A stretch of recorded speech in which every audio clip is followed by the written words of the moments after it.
What up, everybody? This your boy KO. Let's take this ride. This is my interview with life.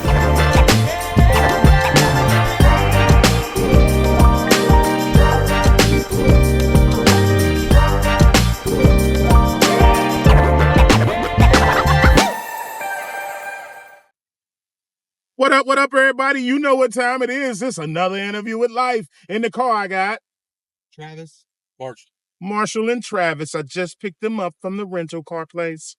They're my favorite riders right now, and I'm not going to tell you how the fuck it is. But, hey, check this out. So, like I said, I do this to break down barriers in socialization. We got a couple of hot topics going on in the world right now, and one of them being the debate. How do you guys feel about Biden stepping down and Kamala Harris being put in office? And this is organic. This is completely organic. Please don't assume that I am any party until we talk, and you'll understand it completely. What do you think about that? So, without just being honest from my point of view, Be honest. Just be honest. I think that everyone is entitled to their own opinions on whether they're conservative, liberal, Republican, Democrat. But Right.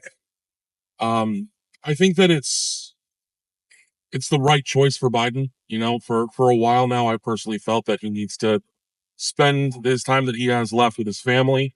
It's the right choice for him and his loved ones. It's the right choice for our country. I think so as well.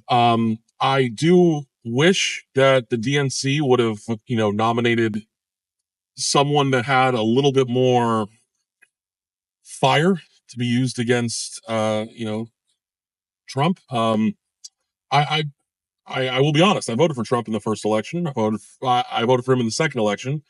I don't know if I'm going to be voting for him again this time, but And why is that? Why is that, if you don't mind me asking? The main thing is that, when the America 2025 program came out, his organization swore that, he swore, I have nothing to do with that. That's not me. I don't want to do this right-wing indoctrination of the country and all that stuff. And then I could be wrong, so forgive me, but from what I know, he nominated the guy who wrote it as his VP.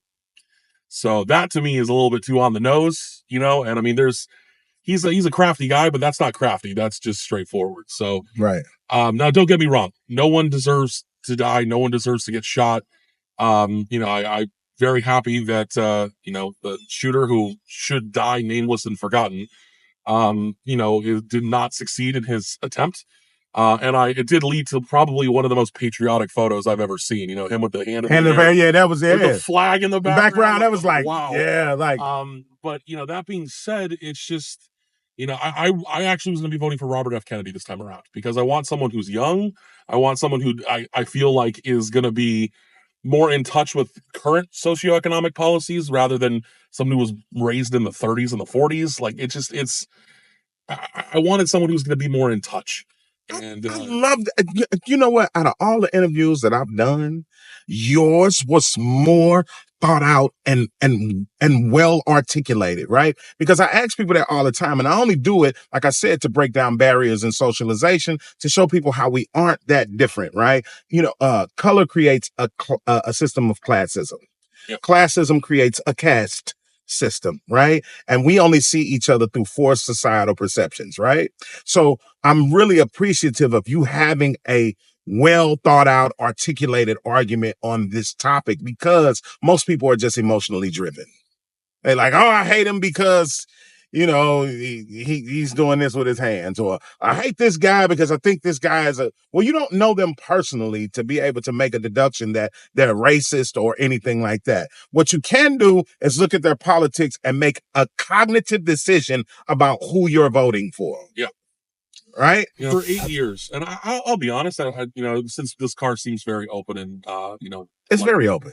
Respectful. I'm a conservative. I lean more libertarian these day and age, but I was raised conservative. I started my first presidential vote as a conservative, and but for 8 years while Barack Obama was in office, anytime any one of my conservative friends or those extreme right-wing fanatics started talking, he's not our president. He, look at his middle name. He wears his birth certificate. I always stood there and said that he's the president of the United States, whether you like him or you don't. You have to respect him. It comes with office. Right. It's just, you want to talk about the policies that you don't like. Sure, that's fine, but don't attack the man. Right. And then the day after I voted for Trump in his election, someone threw an iced coffee at me out of a Starbucks because I was talking to my dad. Oh, I just voted for Trump. Got hit in the head with a coffee. Right. I mean, I'm not saying that Republicans are great, Democrats are bad, or anything like that. Which is, if I may interject, which is really telling. Yeah. Which is very telling, because the people who tend to lean on the other side, I identify as more of a conservative as well, just so you know that. Right. But most people think that because of my ethnicity, I would lean towards more of a liberal type. But that's not true. Black people historically voted Republican. Right. Just a fun fact for a lot of people to understand. But go ahead. I digress. But yeah, no, I just want people to be treated with respect. Like, right. It doesn't matter whether you're which store. It's gonna be the cars over there, the Subaru and the okay. blue and white one. So it doesn't matter if you're white, black, gay, straight, trans. Right. None of that matters at all. What matters is who you are as a person. And when it comes to politics, it matters, what is your, what are your politics? What's your agenda? Like what are you doing to better the country? Exactly. So I don't care, if you put on an act or a face when you're on stage, if you have a persona that you personify when you're making speeches and whatnot. The only thing that matters to me is, are you doing right by the American people? If you do that, you have my vote. Very well articulated. I really appreciate that. Hey, thank you for your openness. Yes. Hey, thank you guys. I appreciate y'all, man. Hey, we appreciate you. I appreciate you even more. Let's do this another time. All right. Have a good day, gentlemen. You too, appreciate sir. you. Yep. Bye.